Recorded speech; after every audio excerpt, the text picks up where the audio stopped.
अस्सलाम वालेकुम नाजरीन, जश्न आज़ादी मुबारक हो। आज मेरा मुल्क 78 साल का हो गया, लेकिन आज तक हमें बेसिक फैसिलिटीज नहीं मिली एक आम आवाम को।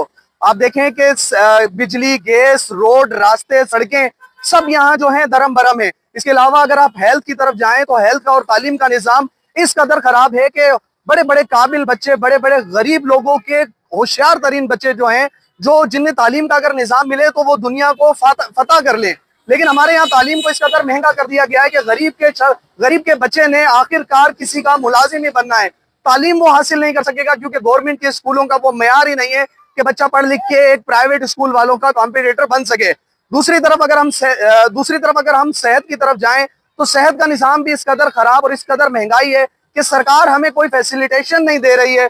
गरीब अगर बीमार हो जाता है तो वो मांग मूंग के अपना इलाज जो है वो प्राइवेट करवाता है। सेहत और तालीम दो बुनियादी ऐसी चीजें हैं जिसकी वजह से हमारा मुल्क बहुत पीछे है। दूसरी तरफ बच्चे जो तालीम हासिल कर लेते हैं, बड़ी बड़ी डिग्रियां ले लेते हैं, अगर वो गरीब है, उनकी सोर्स नहीं है, मेरिट नहीं है हमारे यहाँ, और सोर्स ना होने की वजह से वो बच्चे अपनी डिग्रियों को आग लगा देते हैं या फाड़ के फेंक देते हैं। तो हमारा मुल्क जो है 78 साल के बाद भी इस कदर अधूरा मुल्क है। पाकिस्तान और भारत जो है दोनों 15 अगस्त को आजाद हुए थे। साम्राज्य जो है 15 अगस्त को जापान के खिलाफ जीत की खुशी मनाते थे, जिसकी वजह से कायदे आज़म मोहम्मद अली जिन्ना ने 14 अगस्त को हमारी आज़ादी का दिन मुख्तस किया और हम 14 अगस्त को पाकिस्तान की आज़ादी का दिन मनाते हैं। ये धरती हमारी है, हमने यहाँ पैदा हुए हैं, हम यहाँ ही मर जाएंगे।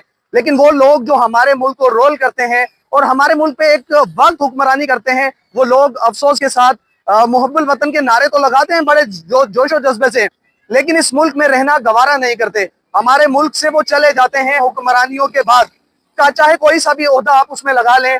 बड़े बड़े तमाम जो बड़े बड़े लोग हैं, आप देखेंगे कि उनके बच्चे भी बाहर तालीम हासिल करते हैं और वो खुद भी बाहर शिफ्ट हो जाते हैं। तो अल्लाह ताला हमारे मुल्क पर आसानियां फरमाए, हमारे मुल्क को तरक्की दे।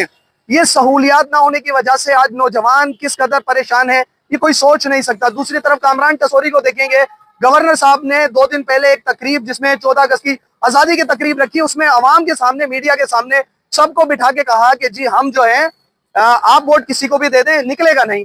मतलब इसका क्या है कि आप ये जमहूरी मुल्क के अंदर हमारा गवर्नर कह रहा है कि आपका वोट नहीं निकलेगा, जिसे हम चाहेंगे उसी का निकलेगा। तो अवाम का वोट चोरी कर लिया जाता है, जिसे डालते हैं वो हमारे लीडर नहीं बनते, हमारे हुक्मरान नहीं बनते। मनपसंद लोगों को यहाँ पर मुसल्लत कर दिया जाता है, उनका मकसद सिर्फ यही था बताने का। और इसी तरीके से जो है हमारा मुल्क जो है नाकामी और ये महंगाई के बोझ तले जो दबता जा रहा है, वो ऐसे ही लोग जो मुसल्लत किए गए हैं, जिनका कोई कैलेबर नहीं है, जो इस लायक नहीं है कैसे उहदों पे बैठे जाएं। इस वजह से हमारा मुल्क जो है डिफॉल्ट की तरफ गया और इस कदर महंगाई, डॉलर कहाँ है, पेट्रोल कहाँ है, बच्चों को तालीम नहीं है। हम सबका मिलकर